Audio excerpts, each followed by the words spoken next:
live in Panama City will know the next gentleman I'm about to introduce to you. And if you don't know him, you will know him very, very soon. His name is Clint Daniels. Clint, welcome. Good day to you. Good to see you again. It's been a, how long has it been? About 45 minutes or so since we had the last time. It's been about 10 hours before that, or 18 hours. I think that's what Time it to was. shower and get right. I was filled with some great news when I found out the other day. I had, this song appeared on my desk and was shipped to country radio. And you said some gracious words on that. Well, it was a great cut from Kix and Ronnie, Brooks and Dunn, a song called God Must Be Busy. And then I found out that it was written by Clint Daniels. And I said, wow.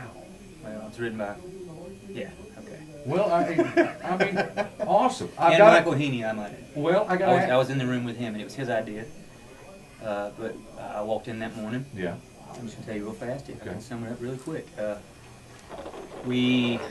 I rode out at his house. It was south of town, about 10 minutes from where I live. It just has a log cabin, and it's on about 15 acres. And he's lived really modest his whole life. He's a good man. Right. Wrote many hits before me. But he's been also the most, I don't know, he kind of mentored. He's my mentor. You know? Here, influenced your life. A lot. I took him to Panama with me, you know, and we wrote down there, so it's, and I don't do that with anybody, so. Right. You know? Well, if you listen to the words, and I want to tell everybody too, Brooks and Dunn will be performing that song, correct? Yes, on the will. CMAs? I'm pumped about that. Yeah, you ought to be. Know. You ought to be. I mean, that's... We need it around our house, guys. You just got to know. I'm feeling this free recession, whatever you want to call it. It's time. It's time. Yes, sir. Yes, sir. But they're going to be performing that song, God Must Be Busy, during the CMAs. It really, really describes what's going on in our world today.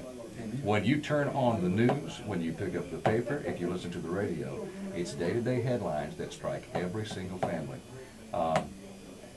I would normally ask you where you got the idea, but I guess all you did was just wake up one morning and put it down on paper. Okay, here's one more detail, insignificant, I don't know. It was when I pulled up in his drive, man, I walked in the door, we were both tired. It was Friday riding appointments. Friday ones are tough because it's Friday. You're tired, yeah, absolutely. Your brain is anyways, and mine's usually fried by Wednesday, so. But the Fox News was on, CNN, I don't know, he's like me, he kind of goes back and forth. Right. I mean, seriously. Right. Which is probably why I write with him. He's kind of a good, balanced guy. And he's wise, and he, you know, obviously above his years, but he's a few years older than me. I'm not going to do that to him because I just ain't going to say it.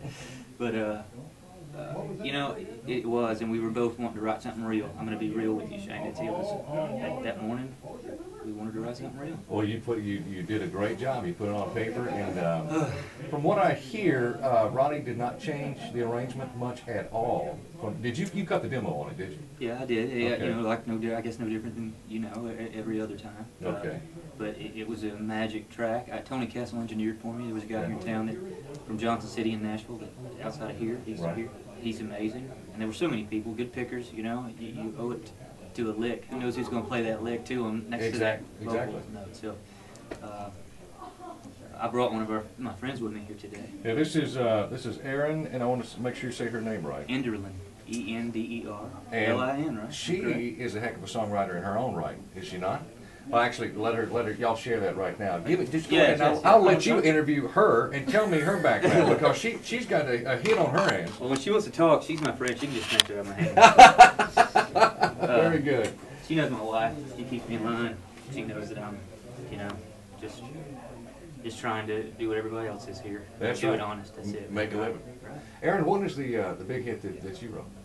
I wrote Monday Morning Church. It was cut by Alan Jackson. Yeah. Tell me where that came from, the idea.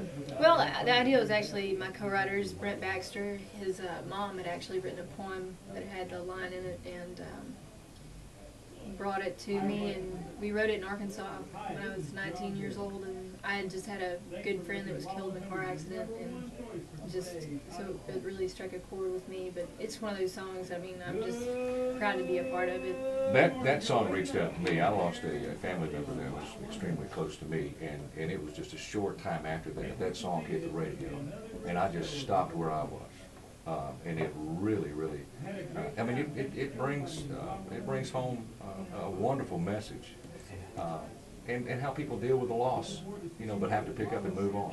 So I pat you on the back, and congratulations on the success on that. I'm with you, Shane. If you can hear me, I'm with you, Shane. Oh, I'm telling you, I'm with you. It's awesome. You know, Awesome. I guess we all get lost in our own little world. Sure. And you know, we sit here writing these songs every day, and you know, it's what hits us. And I remember after that song came out, I got emails and letters from I'm not, you know, even the artist singing the song just Right. for writing it, and people calling and saying, you know, I had a family member die or a close friend die, and that song really helped me get through that time. And it really made me feel humble, just like how much our jobs can really, if you Oh yeah, influence so help many people and help people get over tough times. That's true. Let me go back to Clint. You had tremendous success with Joe Nichols' hit, "Broken Heartsville," Yes. and to this day, it rings our phones off the hook. Here. Yes, yes. You had a co-writer too, didn't you, on that?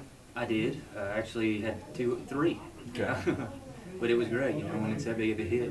And it's not about the money. You know? Right. I mean, it is. That's just a blessing from that, you know, Right. that you get to write a song.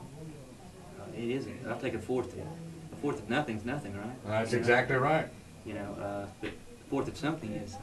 Well, where do you see? That's what I mean. I hear you. Where do you see yourself in 5 years?